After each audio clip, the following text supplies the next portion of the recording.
a few people from my past life and getting together with a bunch of people who believed in this kind of vision of building these tributes to what technology used to be, the best parts of what gaming used to be, and building a company around that. And we ended up pulling together the chromatic, all the pieces and loose ends from 10 years of hacking and modding, and turned it into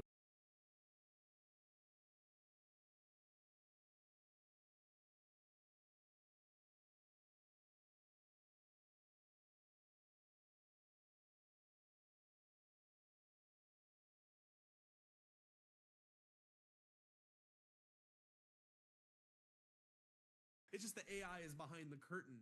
The computers are behind the curtain, and the algorithmic recommendation engine is behind the curtain. Do you feel like there's some green shoots in the modern gaming economy? I'm thinking like, yes, there's a lot of mobile games that are hyper optimized, and there's a lot of games that have gone free to play with all the micropayments and stuff. But then you do have folks like the team behind Last of Us, where it's just a story, and you don't really get sucked into any crazy micropayments, and it feels like there's an artist behind it. But are there other areas of the modern game industry that are sticking out to you as like positives? There certainly are, and there's lots of modern indie games that are, I think, doing a lot of, like, you look at like Silk Song and a lot of, like, fantastic. But where you're not seeing this, I think, is on the hardware side. Sure. Like, you're still living in an ecosystem. So, like, let's say that you want to play a game that was built with these values. All right, so you're going to turn on your console. You're going to try to play it. Oh, there's a critical security update. Time for you to do your critical security update. Yep. Okay, now you need to also... So Beyond Meat debt has rallied. What a move. From, it was trading at 8 cents. This is the 2027 paper. And it's now 75 cents on the dollar. Incredible move for the Beyond Meat debt.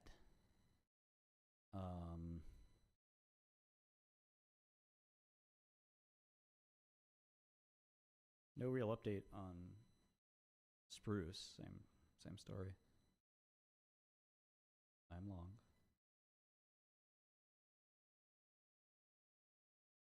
No, Beyond Meat isn't the GameStop of anything. Okay, so you're issuing up to... Okay, so the shares outstanding number is wrong. It's not a 200 million market cap. They're going to issue a massive amount of stock. 326, 190, 370. They like quadruple the shares outstanding. So what is this business worth?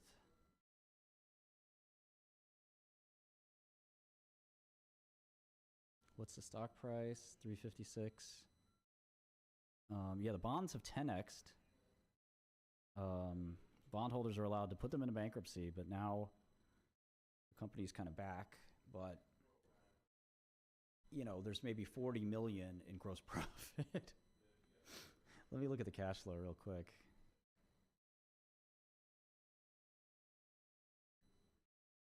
Where's the cash flow? Minus 60 for 2 quarters and minus, so it's very similar to net income. Okay, so this debt's arguably gone with that conversion, although it sounds like they're still gonna have 700 in debt. So being charitable, as charitable as possible, 25 times gross profit for a declining business. Okay, yeah, it's a short. So the question is how to time this and get it right. And what's your margin requirement? Because usually shorting these really small stocks are very hard to do. But let me start the short off a little with a small amount. No shares available. Okay, let me try a different broker.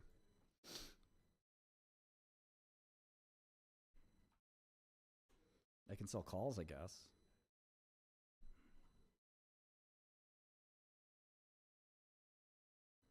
sell short.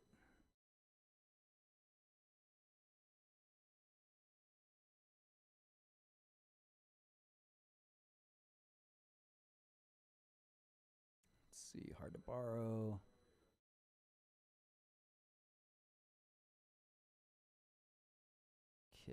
Okay, I got some short on a different broker. Short at 345. Let me see if I can short a little bit more. I kind of hope it goes up, to be honest, just so I can keep piling in. Let me see if I can sell some calls now.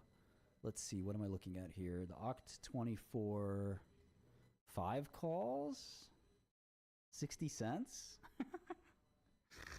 Let me sell some of those.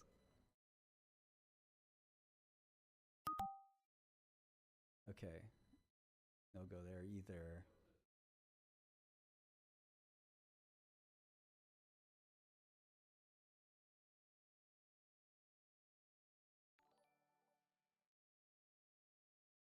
Not martingale, but just average in. Obviously, when the stock's going parabolic like this, I can't tell you what the top is, exactly, right? Nobody knows. Well, it's a worthless company. I mean, they're just going to be bankrupt again. They were bankrupt literally 4 days ago. And they'll be bankrupt at some point soon. I mean, let it go to 5. I don't care. You literally cannot short this? What are you talking about? I just did. What are you talking about?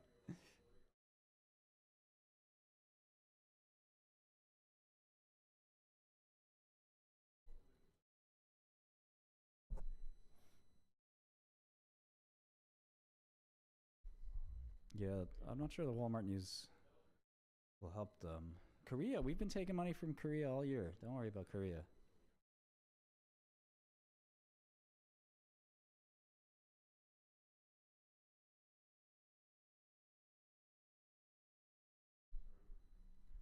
These guys have no margin.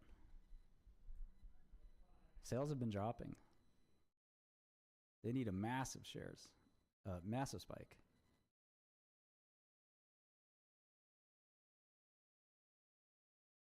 Yeah, 2 out of 3 brokers said no.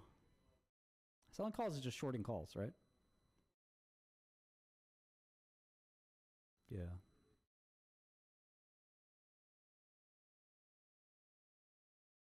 So update your console. All right, you're updating your console. Nope, now that wiped out all of the cookies. It's time for you to log in again. You're going to log in. It wants you to do two-factor authentication because fraud has become such a problem that you now need to do that. Bad. Oh shit, where's my phone? Yep. Let me see. I don't have my It's one of those terrible things where it adds so much friction, and that's before you then get railroaded. I don't even know what else to analyze big, giant here. UI of advertisements. I guess I'll look at one more. That are auto-playing. Like the idea of like that's being just to get permission to upgrade your skins. Basically, the idea to just be like, I'm going to take. Oh, they missed they were going to miss filings too, and that's it.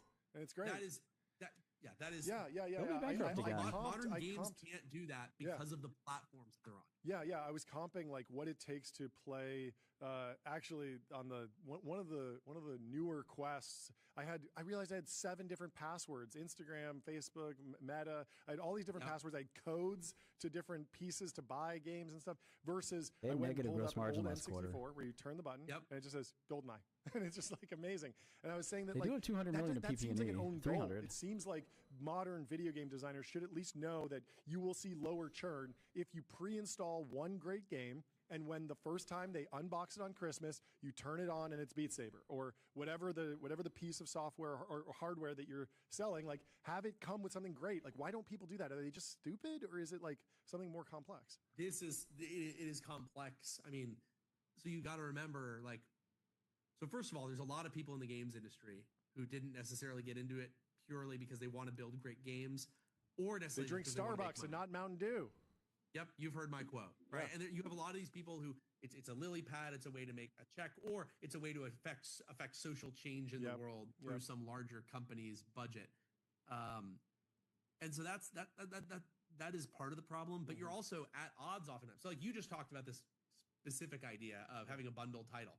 So I've been on the other side of the negotiating table inside of Meta, formerly Facebook, and formerly Oculus. What's going to happen is you're going to say, hey, this is going to be a great experience. And then you have someone who says, but if we have a bundled title, then that gets rid of the revenue opportunity to have another company pay us to be the bundled title. And also, our developers are going to be really upset because we're going to be competing with them. And so, for example, your holiday day one installs, they're mostly going to be of this new game. People are going to be less likely to do day one buys of all of these other games if there's a game that you can already play. Yeah. You say, well, what should we? We have to have something pre-installed. And then you have these conversations, well, it can't be a full game. It needs to be a thing that shows off the hardware. It can be like a fun little bite experience, but we then need to have people go into it. And then here's another thing. They say, if you have literally nothing, that means they have to download something. And the time where there's going to be the most impetus for them to put in their payment details is going to be that day one. So you don't want to do anything that degrades your get the payment details, because the moment you get their payment details, every purchase after that is an easy click. It's an easy dopamine hit. You don't have to go through all of the pain. And so it's one of those things where you have all of these intervariant money positive gross margin, and you have the platform holders. It costs so much to make this fake meat with much of the content. This is the problem when the hardware owners end up owning all of these studios. I mean, this is probably me getting a little too business political, but in the early days of Oculus, we were very clear with developers. So our business relations, we are not Nintendo. We are not going to compete with you and basically destroy your sales by preferentially treating our own developers better, our own studios. So we made things, but we really said our goal is to enable second and third party titles, to fund lots of other people. And we funded dozens of developers. As you become Nintendo, you make it harder for those third parties to exist. And the first party has their own goals that are not necessarily aligned with what you're talking about, which is turn on the game and play it and have a good time. They have other plans for you. Is the answer just outcompete them? I imagine that the libertarian in you is not saying we need to regulate this. So what's the answer? Of course not. No. I think it's a combination of reminding people what they've lost, like what they had and how good it was. Yeah. It's about reminding and showing off for the first time to a new generation how things used to be. I mean, one of the things I love about Chromatic and M64 is people, show, like we were just at the Portland Retro Gaming Expo, and a lot of the people coming by and having the most funds were kids whose parents brought them over, like, oh, check out this game. Like, this is the Mario Kart I used to play. And you can show these people, I think, a lot about how things used to be, how it used to work. You're welcome. I think you can prove I love that making people money still on you. want that. There's people who don't believe any of this. Like, you'll talk to people say, well, that's not what people want from games anymore. They want live service games. They want games that are continuously updating with fresh new content. And like they say this, I think, because their internal people have to convince themselves that it's true, because otherwise their business model of being a $100 billion company doesn't pan out. And you contrast that with like the number, you know how many people made the Game Boy? It was 12 people. I mean, wow. You contrast that with like the 60,000 people you have in some of these larger games. So look, I don't think it's regulation. I think it's reminding people, showing people, and then at some point, someone needs to take the best of modern technology, and they need to take these lessons. I don't care what price you bought it at. What does that matter to me? Great, without necessarily being concerned about the micro financials, and they need to build probably a new platform that.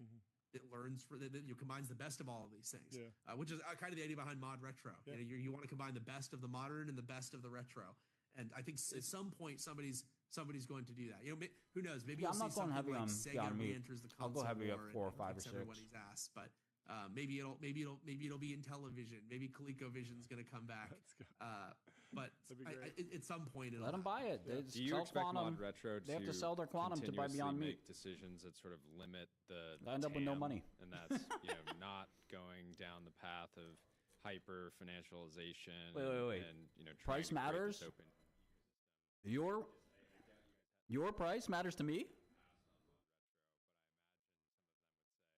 The NPC VC that thinks it's contrarian to have kids in your 20s would say, like, okay, I want to invest, but like, how do you think about the TAM, right? Like, how do you address that? Because I can see the obvious path of just selling a lot of really great hardware and building out, millions of people in the world that just love the hardware, buy the hardware, and you have a. You guys think I'm new to this? Do you know how many shitty pump and dumps I've shorted? Thousands for 25 years. This is what I do. You idiots rush in and buy. Oh my gosh, Beyond Meat, it's a bankrupt company. Here, take my money. I'm like, great. Cool, man. I'll sit here, sold to you. This was an 8-cent stock. Equity was worthless. You want to buy it for $1? Here you go. Oh, you want to buy it for $2? Here's even more. Oh, you want to buy it for $4? All you want. My average is $3.98. Oh, you want to buy it for $6? Hold on, let me call up some money, man. Give me the money. Here, my average is $5.50.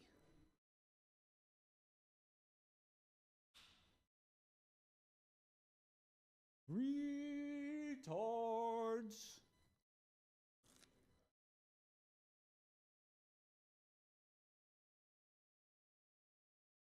But no, please, before you buy Beyond Meat, sell all your Quantum, because you need the funds. Because I know you're down on Quantum, but Beyond Meat, you'll make 5x back.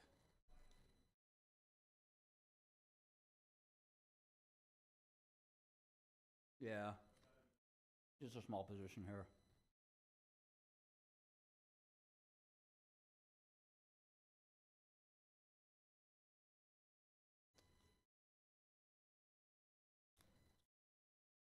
Hopefully it doubles tomorrow or something. I mean, if you can sell calls, they look really expensive. Just don't go too crazy. Yo, Humphrey. Regarded. They're regarded. I'm going to beat this meat. I'm going to beat it down. I'm beating the meat in submission.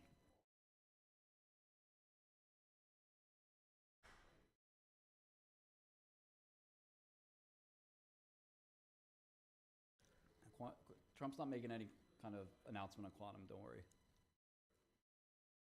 But tell me the Quantum. Shkreli says it doesn't do anything.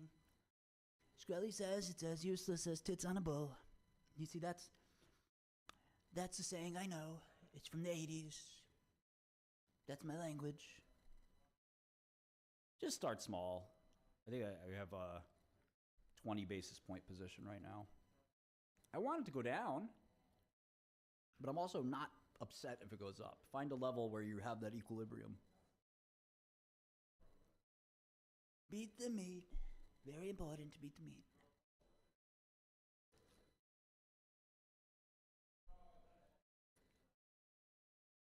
Look, the gross margin is negative.